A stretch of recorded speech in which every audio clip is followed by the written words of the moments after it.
கர்த்தருடைய பரிசுத்த நாமத்திற்கு மகிமை உண்டாவதாக.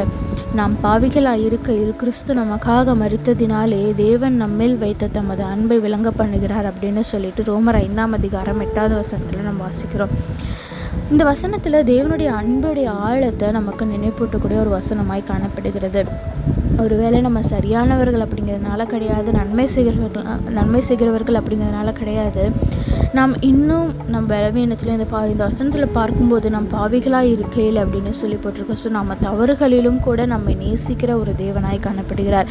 இந்த அன்பு பார்த்திங்கன்னா ஒரு நிபந்தனை உள்ள அன்பு கிடையாது, இது ஒரு தியாக அன்பு அப்படின்னு சொல்லி நம்ம சொல்ல முடியும். ஒருவேளை மனுஷங்க பல நேரங்களில் நம்ம செய்கிற செயல்களை வச்சு நம்ம மதிப்பிடுவார்கள். ஆனால் தேவன் நம்முடைய நிலைமையில் இருந்தபடியே அவை ஏற்றுக்கொள்ளக்கூடிய ஒரு தேவனாய் காணப்படுகிறார்.